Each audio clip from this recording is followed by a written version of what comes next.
Bismillahirrahmanirrahim. Assalamualaikum warahmatullahi wabarakatuh. Alhamdulillahirrabbilalamin. Wassalatu wassalamu ala asrafil anbiya'i wal mursalin wa ala alihi wa ashabihi rasulillah ijmain amma ba'du. Alhamdulillah kita sampai pada pertemuan ketujuh pada mata kuliah metodologi penelitian. Seperti yang disampaikan, mata kuliah ini diampu oleh tim dosen yang terdiri dari saya sendiri, Sepki Mardian, kemudian Dr. Nosanita, Dr. Aslam, dan Dr. Prayogo. Pada pertemuan ini kita akan membahas materi terkait dengan penelitian kuantitatif. Melanjutkan pada pertemuan sebelumnya dengan tema penelitian kualitatif. Dan malam ini kita akan masuk pada materi terkait dengan penelitian kuantitatif. Di awal, apa yang sebenarnya kita maksud dengan penelitian kuantitatif? Seringkali ketika seorang peneliti ditanya, penelitian yang Anda lakukan apa? Maka ada yang menjawab, penelitian saya kuantitatif, penelitian saya kualitatif, seperti itu. Nah, sebenarnya pada saat kita menjawab jenis dari penelitian kita tersebut, tentu kita sudah memahami apa sebenarnya yang dimaksud oleh masing-masing jenis penelitian tersebut. Nah, pada malam hari ini kita akan bahas konsep dari penelitian kuantitatif. Kata-kata kuantitatif secara sederhana kita maknai sebagai sesuatu yang bersifat angka, kuantitas. Maka dalam penelitian ini didefinisikan penelitian kuantitatif itu adalah satu metode penelitian yang bertujuan untuk menyelidiki suatu permasalahan.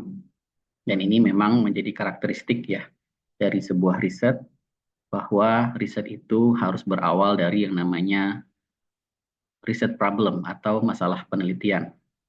Seperti itu.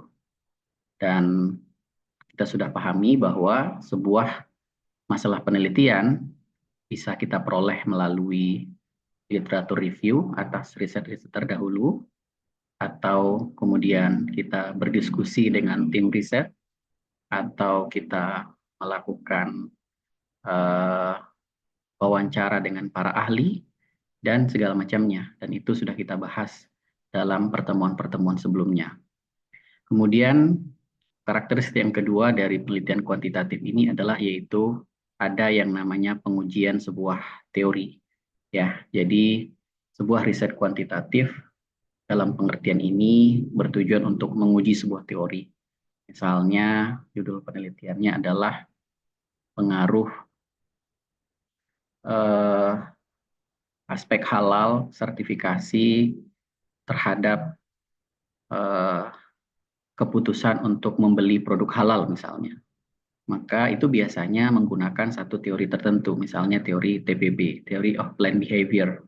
Ya, jadi teori perilaku berencana. Teori ini menjelaskan apa saja faktor-faktor yang mengaruhi seseorang itu kemudian untuk membuat sebuah keputusan.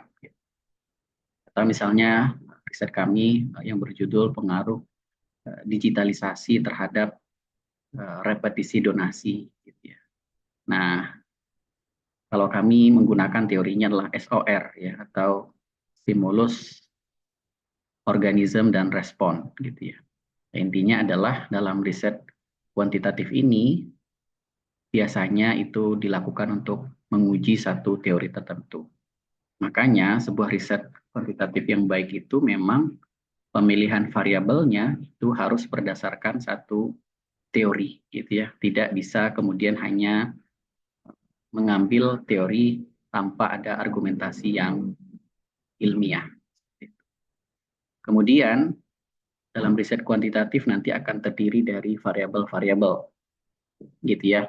Baik variabelnya tunggal gitu ya, atau misalnya ada variabel dua variabel tapi kemudian dibandingkan gitu ya. Jadi sama-sama variabel independen atau variabel bebas, kemudian dibandingkan, misalnya membandingkan kinerja dua lembaga zakat misalnya.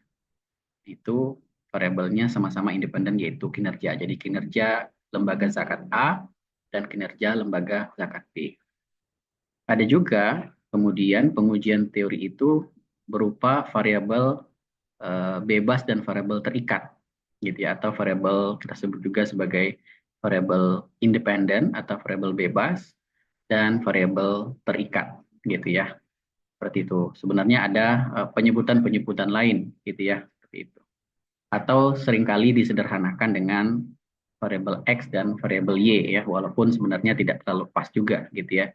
Yang lebih pas itu adalah teori variabel independen dan variabel dependent. Karena dalam riset bisa saja variabelnya bukan hanya dua gitu ya, tapi juga ada tiga, misalnya variabel X, variabel Y, variabel Z gitu ya, seperti itu.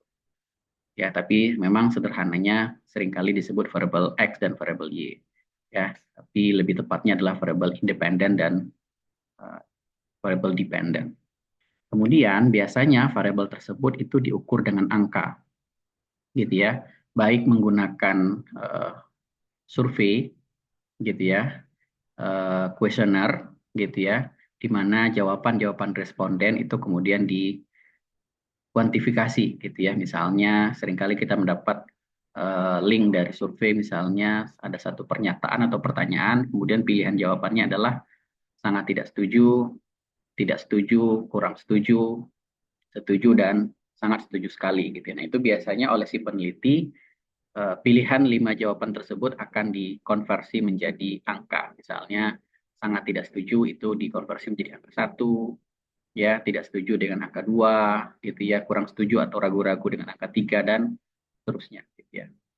Atau bisa juga berbentuk angka yang bersumber dari data sekunder gitu ya, seperti misalnya rasio-rasio tertentu dalam laporan keuangan. Misalnya variabelnya kinerja bank syariah, kemudian diukur dengan indikatornya atau proksinya itu misalnya profitabilitas gitu ya, yang biasa dipakai rasio return on asset gitu ya, atau tingkat pengembalian atau laba bersih terhadap total aset gitu ya. Jadi dia bersifat angka, atau misalnya variabel uh, financing gitu ya, atau kredit gitu ya, yang diukur dengan total kredit yang disalurkan oleh satu bank dalam periode tertentu.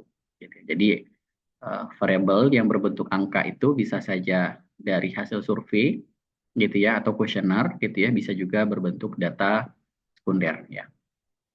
Kemudian berikutnya biasanya variabel tersebut akan diolah menggunakan satu prosedur statistik tertentu gitu ya. Nah, ini nanti akan tergantung pada tujuan penelitiannya gitu ya, atau desain penelitiannya gitu ya. Kalau dia komparasi misalnya dengan menggunakan uji beda gitu ya, dengan satu statistik misalnya uji T gitu ya, atau misalnya korelasi gitu ya, atau misalnya regresi ala analisisnya. Nah, kalau softwarenya bisa beragam. Ada yang kadang menggunakan software yang paling lazim itu SPSS gitu ya.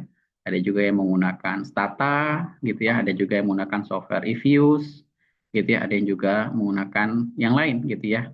Tergantung. Nah, itu pilihan-pilihan software saja gitu ya, seperti itu. Kemudian hasilnya atau temuannya itu kemudian akan dipakai untuk mengeneralisasi. Nah, inilah memang karakteristiknya, dia sifatnya adalah empiris gitu ya, melibatkan banyak data gitu ya, dan mengeneralisasi untuk memprediksi teori tersebut benar atau tidak gitu ya, terhadap data yang kita kumpulkan. Nah, itu yang kita maksud dengan penelitian kuantitatif ini gitu ya. Oke. Kemudian apa ciri-ciri dari penelitian kuantitatif gitu ya? Yang pertama adalah di sisi paradigma, gitu ya, bahwa biasanya paradigma yang dipakai itu dalam riset kuantitatif lah paradigma positivis, gitu ya, atau biasanya positivis ini menganggap bahwa segala sesuatu itu dalam kehidupan ini itu harus empiris, harus alamiah, harus bisa diukur ya dengan objektif, gitu ya. Hanya bagi orang yang tidak sepakat itu seringkali dikritisi, gitu ya. Rasanya tidak semua dalam kehidupan ini bisa diukur dengan angka. Misalnya ada orang yang melakukan riset, variabelnya adalah religiusitas gitu. Kemudian dibikinlah kuesioner, pertanyaan dan pernyataan, kemudian ada jawaban tadi gitu ya, sangat tidak setuju dan segala macamnya. Bagi mereka yang berpandangan bahwa kehidupan ini tidak selalu dia kuantifisir, maka dia pendekatan kuesioner tadi dengan menganggap satu variabel itu bisa diukur, itu dianggap terlalu memudahkan, menyederhanakan kehidupan gitu ya, seperti itu. Tapi ala kulihal itu memang ada pilihan paradigma-paradigma gitu ya. Ada paradigma positivis, nanti ada paradigma non-positivis, ya bisa berbentuk interpretif gitu ya, yang lebih kepada menggali makna gitu ya, atau misalnya memahami makna gitu ya, atau misalnya postmodernis gitu ya, paradigmanya bahwa kebenaran itu tidak tunggal gitu ya, mencoba untuk merelatifkan sebuah kebenaran gitu ya, atau paradigma yang lain ya seperti misalnya kritis realism gitu ya, berusaha untuk mengkritisi apa yang terjadi gitu ya. Nah, namun yang paling sering itu adalah kalau risetnya kuantitatif itu paradigma yang dipakai adalah positivis gitu ya, seperti itu. Kemudian yang kedua, datanya biasanya diperoleh dengan beberapa metode pengumpulan data. Pilihan-pilihannya seperti ini. Yang pertama, seperti yang saya katakan tadi, bisa menggunakan kuesioner, gitu ya. Bisa juga melakukan wawancara terstruktur. Nah, itu artinya biasanya wawancara ini lebih kepada tadi ya, dia bisa mengkuantifikasi jawaban-jawaban. Contoh analisisnya misalnya ANP gitu ya, Analytical Networking proses gitu ya. Nah, itu biasanya walaupun dia wawancara gitu ya, tapi memang nanti pilihan-pilihannya itu sudah ada kuantifikasinya ya, yang terstruktur gitu ya. Uh, Bukan yang semi terstruktur atau yang unstructured gitu ya, seperti itu. Kemudian juga data yang sering bisa juga diperoleh melalui eksperimen. Nah, ini percobaan-percobaan ya, dan itu sudah kita bahas dalam pertemuan yang kelima tentang bagaimana misalnya ada dua kelompok ya, responden itu kemudian satu dibiarkan berjalan secara proses alami, satu lagi itu kemudian diberikan satu treatment tertentu gitu ya. Nah, itu nanti akan diuji dibandingkan. Itu biasanya riset eksperimen. Kemudian juga ada riset dokumentasi gitu ya, atau data-datanya memang data sekunder ya yang diperoleh seperti tadi ya, diperoleh dari laporan keuangan ya dan segala macam.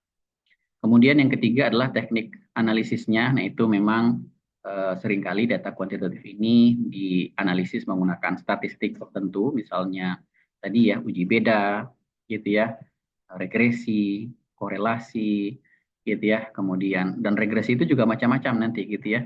Ada regresi linier, linier sederhana, gitu ya, regresi linier berganda, nanti ada regresi binomial, gitu ya, macam-macam gitu ya. Nanti ada juga yang misalnya diolah pakai SEM, ya, structural equation modeling, gitu ya. Itu juga bisa, gitu. Kemudian juga karakteristik analisis datanya ada yang namanya uji hipotesis, gitu ya. Membandingkan H0 dengan H1, gitu ya. Misalnya H0-nya X tidak berpengaruh terhadap Y, kemudian H1-nya X berpengaruh terhadap Y. Gitu. Nah, itu akan diuji nanti, ya. Apakah dia signifikan atau tidak signifikan.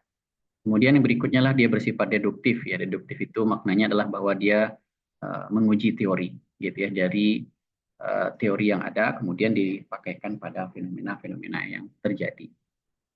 Kemudian dari sisi posisi teorinya tadi ya dijelaskan bahwa riset kuantitatif ini seringkali dipakai untuk membuktikan ya atau menyanggah satu teori tertentu. Nah, tadi ya riset kami judulnya pengaruh digitalisasi terhadap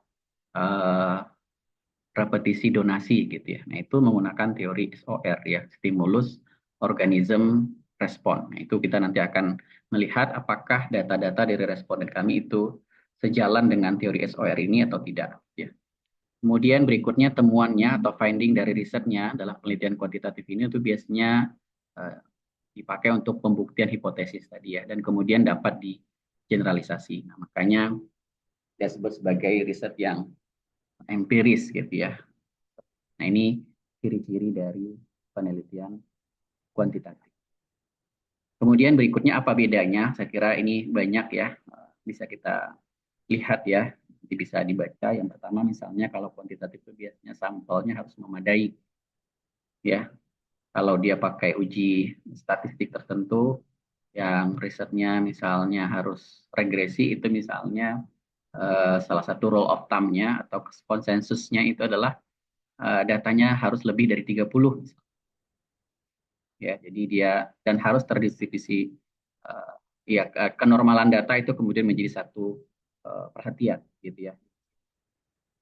Kemudian yang kedua adalah adanya kajian pustaka pada awal studi. Nah, ini ya biasa bahwa tujuannya adalah kenapa harus ada kaji pustaka itu untuk nanti salah satunya lah menentukan variabelnya. Variabelnya apa? Jadi pemilihan variabel itu harus diawali dari namanya kajian pustaka atau literatur review. Ya, ini bedanya dengan kualitatif ya. Kemudian yang ketiga, data dikumpulkan melalui instrumen berdasarkan variabel yang ditentukan. Gitu ya. Jadi memang ada variabel, nanti ada indikator gitu ya, atau ada proksinya.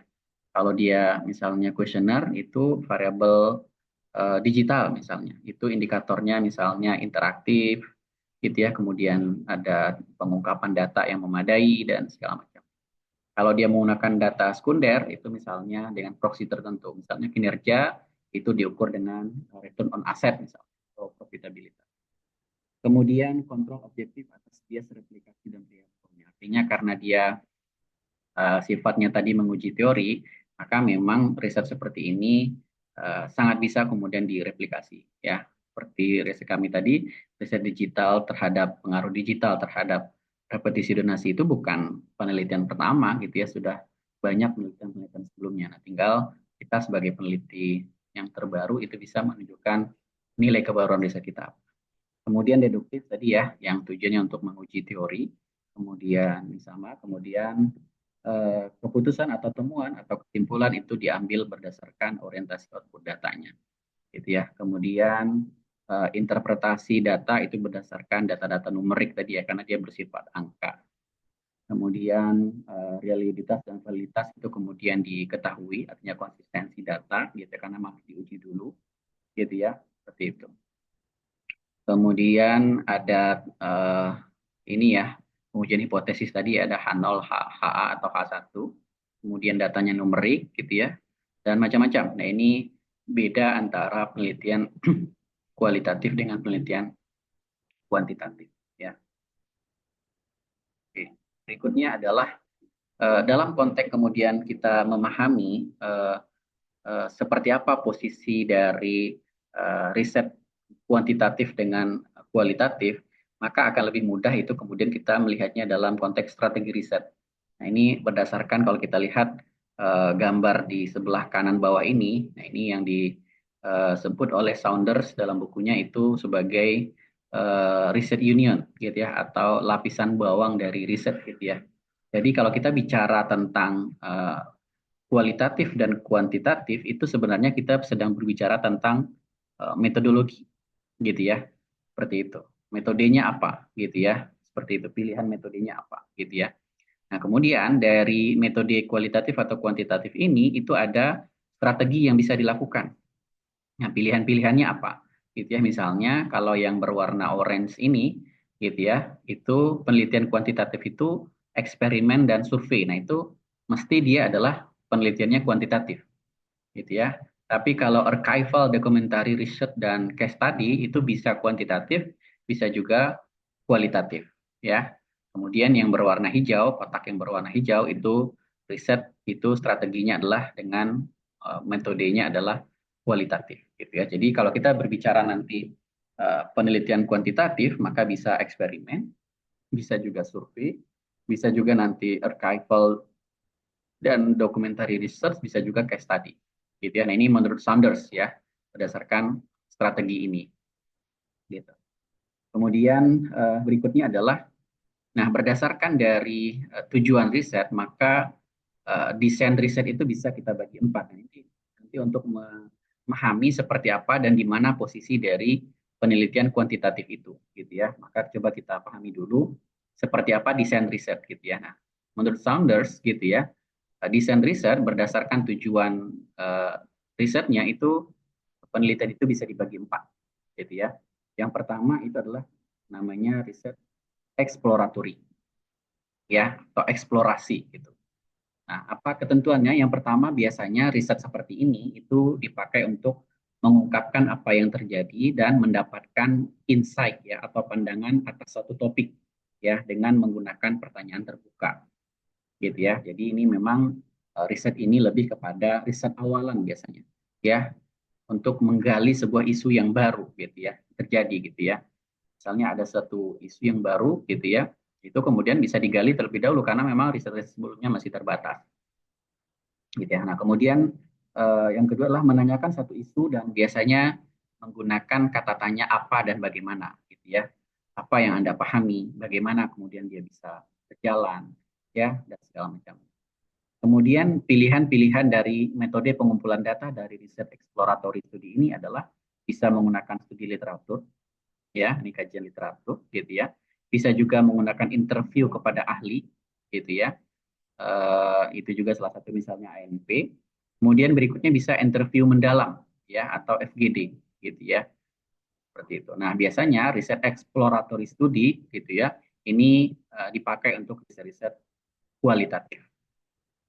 Kemudian yang kedua itulah riset deskriptif gitu ya. Nah, riset deskriptif itu biasanya digunakan untuk mendapatkan profil satu kejadian atau orang atau situasi secara akurat.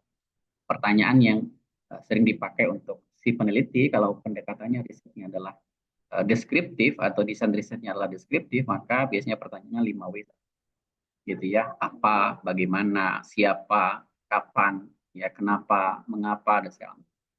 Nah, untuk riset deskriptif itu nanti bisa juga kuantitatif, bisa juga kualitatif ya. Jadi tidak mesti sebenarnya kalau riset deskriptif itu kuantitatif, bisa juga kualitatif ya, seperti itu.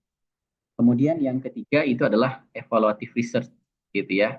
Nah, ini salah satu uh, konsepnya adalah menemukan bagaimana sesuatu itu bisa terjadi. Nah, ini biasanya riset-riset untuk menilai efektivitas organisasi, ya seperti apa strategi bisnis, ya kemudian kebijakan atau program gitu ya. Dan bahkan bisa juga dipakai untuk membandingkan gitu ya, seperti itu. Misalnya membandingkan kinerja bank sebelum dan setelah COVID misalnya. Gitu ya. Itu bisa riset evaluatif gitu ya. Dan ini riset evaluatif bisa dipakai juga untuk kuantitatif, ya, bisa juga yang kualitatif. Jadi bisa juga perbandingan itu dilakukan secara kualitatif, gitu ya, seperti itu. Kemudian yang keempat itulah desain riset explanatory research ya, atau bisa juga disebut sebagai causal relationship gitu ya, atau riset kausalitas gitu ya. Nah biasanya desain riset ini itu melihat hubungan antar variabel ya, korelasi antar X dan Y, pengaruh X terhadap Y gitu ya. Maka biasanya pertanyaan penelitiannya itu diawali dengan kata-kata why gitu, mengapa dan bagaimana. Ya, mengapa X dapat mempengaruhi Y atau bagaimana pengaruh X terhadap Y gitu ya. Nah, ini bisa disebut juga sebagai riset kausalitas dan ini riset explanatory atau kausalitas ini itu bisa juga kuantitatif, bisa juga kualitatif. Tapi memang paling lazim itu adalah kuantitatif ya seperti itu. Nah, ini desain riset dalam rangka nanti memahami jenis-jenis dari penelitian kuantitatif. Oke, berikutnya adalah jenis-jenis dari penelitian kuantitatif. Yang pertama adalah penelitian deskriptif. Tadi sudah kita jelaskan juga gitu ya. Jadi dia bisa kualitatif, bisa juga kuantitatif ya. Jadi sebuah desain riset deskriptif itu bisa kuantitatif, bisa juga kualitatif. Nah, yang pertama adalah riset deskriptif gitu ya, yaitu sebuah riset yang bertujuan untuk mengeksplorasi dan memotret sebuah permasalahan secara menyeluruh, luas dan mendalam ya secara sistematis fakta dan karakteristik populasi tertentu ya. Ini bisa kita lihat ya. Jadi dia bisa tujuannya lebih kemudian menggali, mendeskripsikan satu objek tertentu gitu ya. Misalnya ini judul penelitian deskriptifnya adalah yaitu analisis perkembangan perbankan syariah di Kabupaten Subang. Ini bisa kita lihat ya artikelnya. Ini ternyata tidak bisa diakses ya. Nah itu bisa kemudian dipakai kemudian penelitian deskriptif ya. Ya misalnya sekarang bagaimana perkembangan industri perzakatan ya di Indonesia.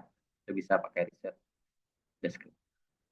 Oke, kemudian yang kedua itu adalah riset komparatif ya atau komparasi ya, membandingkan ya. Jadi objeknya dua, minimal dua ya, karena dia tujuan untuk membandingkan ya. Jadi bertujuan untuk membandingkan persamaan atau perbedaan dari dua atau lebih variabel pada satu populasi secara sistematis, dan nanti juga akan ada pengujian statistik ya. Karena komparatif ini bisa kualitatif, bisa juga kuantitatif. Kalau dia kuantitatif berarti dia bisa ada pengujian statistik tertentu. Gitu ya. Misalnya seperti ini ya, analisis komparasi kinerja laporan keuangan amil zakat. Ini sebuah artikel yang ditulis oleh satu tim dosen kita, yaitu Pak Dr. Prayogo ya. Ini bisa kita lihat ya. Jadi penelitian ini bertujuan untuk menentukan kinerja keuangan dari lembaga zakat ya. Nah, kinerja keuangan tersebut itu diukur dengan rasio-rasio keuangan ya, berdasarkan International Standard of Zakat Management. Nah, ini kan rasio-rasio yang dikembangkan oleh Basnas ya, itu dipakai. Kemudian financial ratio itu terdiri dari ada efisiensi dan kapasitas. Nah, kemudian data itu objek dalam studi ini itu menggunakan data keuangan yang diperoleh dari laporan keuangan lembaga zakat. Gitu ya. Nah, kemudian hasil dari penelitian ini mengindikasikan bahwa dalam aspek efisiensi lembaga zakat dapat dikatakan uh, sudah efisien ya dalam melakukan operasional mereka. Tapi dalam konteks kapasitas itu kemudian masih perlu di improve ya, kira-kira seperti itu. Nah, ini kalau kita lihat isi risetnya.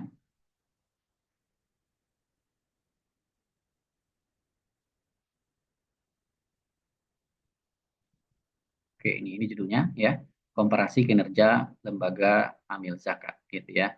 Nah, kalau kita lihat misalnya dalam metode penelitiannya ini gitu ya. Nah, ini populasi dalam penelitian inilah Basnas Pusat dan seluruh Basnas di Indonesia. Jadi ini bertujuan untuk membandingkan kinerja Basnas di seluruh Indonesia gitu ya. Data penelitian itu dipilih menggunakan proposif ya. Proposif itu artinya berdasarkan kriteria-kriteria yang ditentukan oleh si peneliti. Nah, misalnya ini pada saat artikel ini dibuat pada 18, lembaga zakat yang mendapat dan memiliki SK dari Kementerian Agama sebagai las nasional itu ada 18. Kemudian yang Lasnas yang kemudian laporan keuangannya tidak ditemukan secara lengkap itu ada 12 ya. Kemudian lembaga zakat yang tidak memiliki laporan audit dari tahun 2014-2016 itu ada dua. Jadi dari 18 ini ternyata hanya ada 4 ya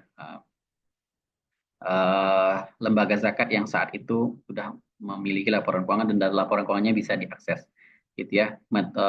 Periode tahun analisisnya itu adalah 3 tahun sehingga totalnya ada 12.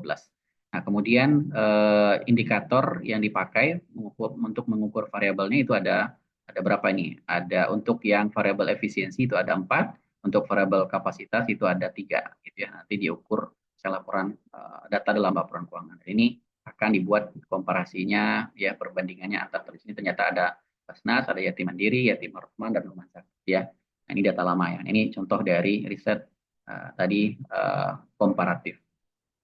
Oke, kemudian berikutnya adalah ada riset korelasi ya atau hubungan gitu ya.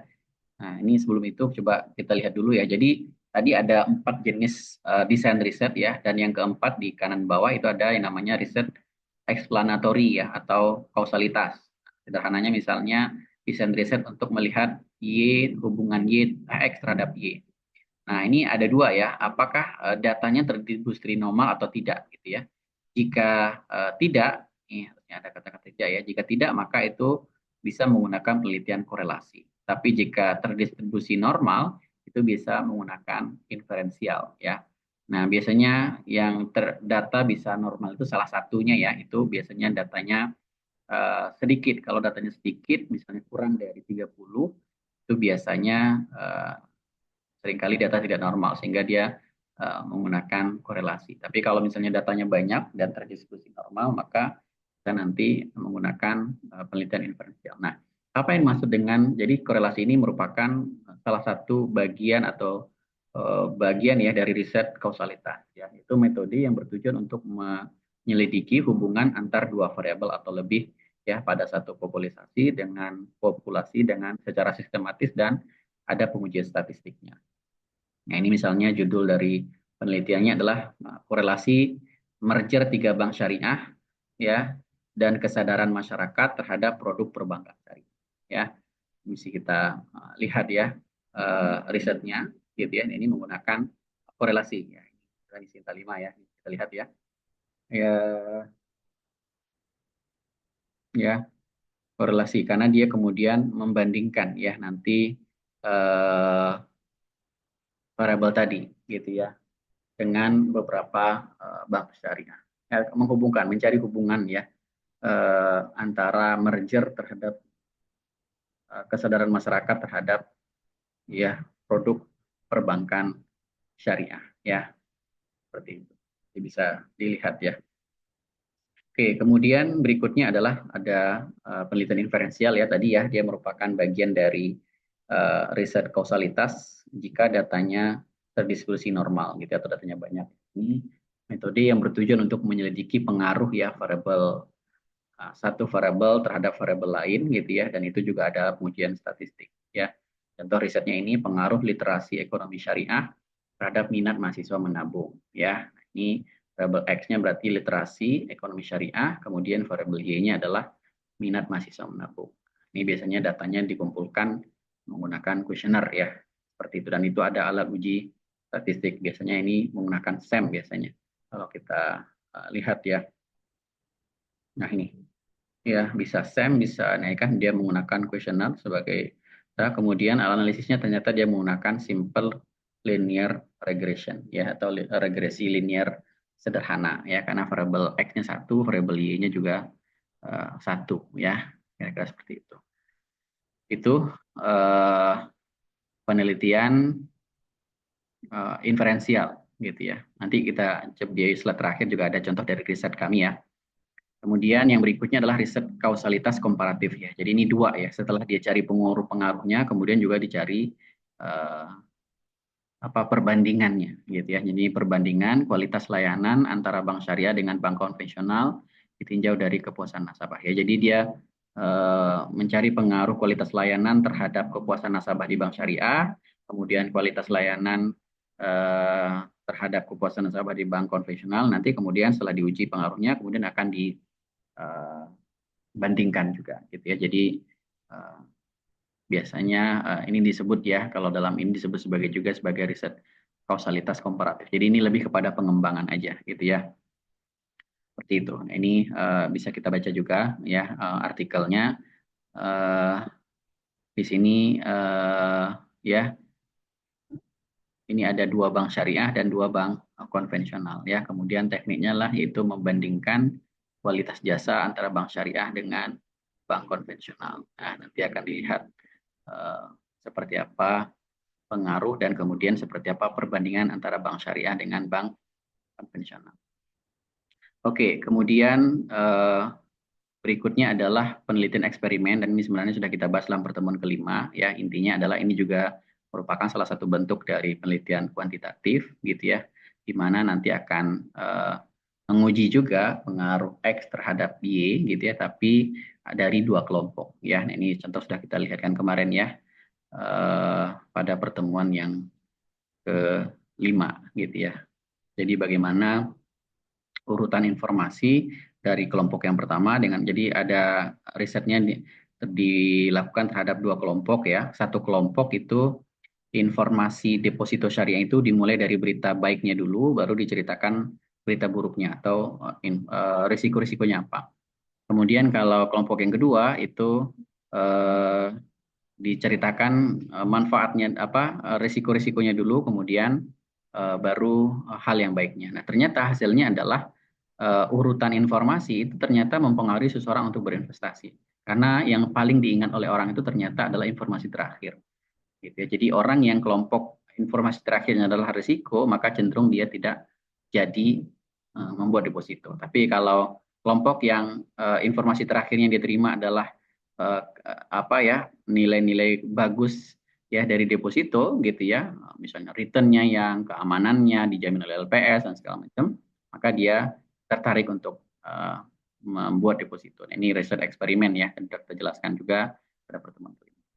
Kemudian yang berikutnya lah penelitian survei. Nah, ini hanya penelitian kuantitatif yang dilihat dengan metode pengumpulan datanya survei gitu ya atau kuesioner ya. Ini bertujuan untuk menanyai responden tentang topik ya terguna mendapatkan data tertentu pada satu populasi tersistematis. Ya, nah ini juga bisa penelitiannya komparatif, bisa juga asosiatif. Ya, nah ini contohnya peran masjid ya, peran masjid dalam pengembangan ekonomi syariah di Banjarmasin gitu ya. Nah, ini itu nanti ada kuesioner yang mereka bagikan ya kepada respondennya. Oke, kemudian ini ada dua dari artikel kami untuk kemudian melihat ini riset ini termasuk apa ya, riset kuantitatif ini seperti apa gitu ya. Yang pertama judulnya adalah ini Shareholder and Investment Account Holder Interest which Bank Desk Management Islamic Bank pay attention to ya. Nah, ini memang bahasa Inggris ya, tapi sebenarnya judul aslinya adalah ini pengaruh ya aktivitas manajemen terhadap kinerja bank dilihat dari perspektif stakeholder dan perspektif deposan gitu ya, seperti itu. Nah, ini linknya nanti bisa dibaca juga gitu ya.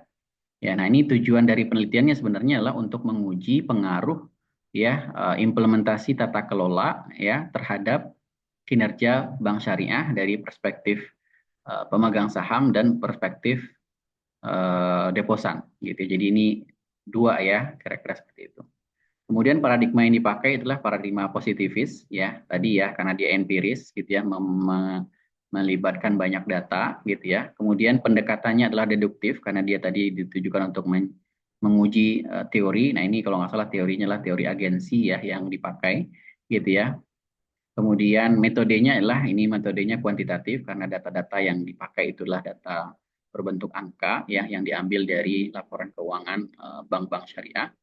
Kemudian desain penelitiannya tadi ada explanatory ya atau kausalitas atau disebut juga asosiatif atau juga inferensial gitu ya. Jadi karena dia menguji pengaruh ya X terhadap Y. Metode pengumpulan datanya ini menggunakan data sekunder, kemudian ala analisisnya ini risetnya menggunakan analisis regresi data panel ya. Nanti software yang dipakai itu adalah software eFuse ya. Seperti itu. Nah, ini kita contohnya ya.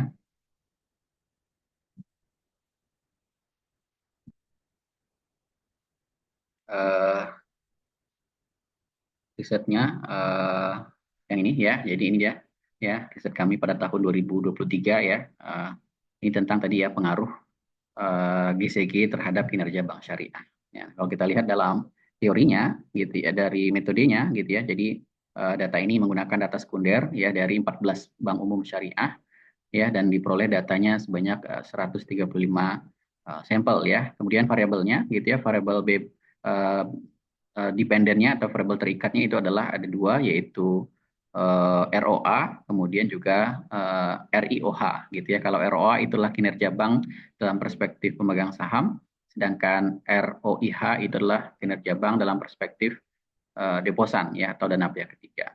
Kemudian variabel bebasnya atau independennya itu ada GCG gitu ya yang diukur dengan GCG Composite Index ya.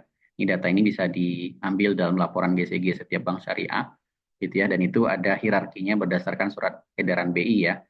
Kemudian ada variabel kontrolnya ya yaitu ukuran bank gitu ya yang diukur dengan total kredit dan aset-aset bermasalah. Nah, sehingga di sini modelnya adalah ada dua model ya. Model pertama itu adalah ROA yaitu kinerja bank syariah dari perspektif pemegang saham yang dipengaruhi oleh GCG ya. Kemudian variable kontrolnya ada financing atau kredit, kemudian juga NPF. Kemudian model yang kedua itu adalah kinerja bank syariah dari perspektif deposan. Itu ya, yang diukur dengan tingkat bagi hasil. Ya, ini datanya nanti dan itu dianalisis menggunakan data panel ya, seperti itu. Oke, kemudian riset kami yang kedua itu juga ini penelitian kuantitatif. Judulnya adalah yaitu Gen Z Halal Cosmetic Purchasing Merely a Way of Life. Nah, ini kalau memang kita menulis artikel ilmiah itu memang judulnya dibuat lebih eye-catching ya atau menarik orang. Jadi sebenarnya ini adalah judulnya adalah pengaruh beberapa variabel terhadap keputusan generasi Gen Z untuk membeli produk kosmetik halal gitu ya. Nah, ini linknya nanti bisa dilihat juga. Tujuan penelitiannya adalah untuk menguji pengaruh dari literasi keuangan gitu, ini variable X1-nya, kemudian halal certification X2-nya, kemudian halal awareness ya atau kesadaran halal ya variable X3-nya terhadap kosmetik berlabel halal di Gen Z gitu ya, yang menggunakan mahasiswa-mahasiswa sarjana di Depok ya di Bapak. Ini paradigma penelitiannya juga positifis ya seperti tadi. Kemudian pendekatannya deduktif juga menguji teori. Ini teorinya kalau nggak salah TPB ya, Theory of Planned Behavior. Kemudian metodenya kuantitatif. Kemudian desain penelitiannya itulah tadi ya, explanatory, kausalitas, asosiatif ya, karena dia menjadi pengaruh X terhadap Y. Kemudian strateginya itu menggunakan survei gitu ya, karena kuesioner disebarkan ke responden. Kemudian metode pengumpulan datanya pakai kuesioner. Kemudian alat analisisnya itu menggunakan SEM ya. Nah, jadi untuk penelitian-penelitian pengaruh X terhadap Y, kalau datanya sekunder, itu biasanya alat analisisnya adalah regresi linear gitu ya, baik yang berganda atau bisa juga menggunakan SEM. Bukan, menggunakan regresi data panel gitu ya. Nah, itu biasanya softwarenya bisa SPSS atau Diffuse gitu. Nah, kalau dia datanya primer yang diperoleh melalui kuesioner, nah itu biasanya regresinya ya alat analisisnya itu menggunakan SEM yaitu structural equation modeling ya. Jadi sebenarnya ini juga regresi juga ya, substansinya juga regresi ya, tapi ini varian ya dari regresi ketika data yang kita gunakan itu menggunakan data primer ya Black Questionnaire. Dan itu banyak softwarenya, salah satunya adalah Smart LS, nanti ada namanya Amos gitu ya, ada Lisrel ya dan macam-macam ya. Baik, itu penjelasan terkait dengan penelitian kuantitatif dan di akhir kami sertakan dua contoh dari penelitian kami yang menggunakan metode penelitian kuantitatif ya, baik yang menggunakan data sekunder ataupun data primer melalui kuesioner. Mudah-mudahan dapat dipahami. Terima kasih. Assalamualaikum warahmatullahi wabarakatuh.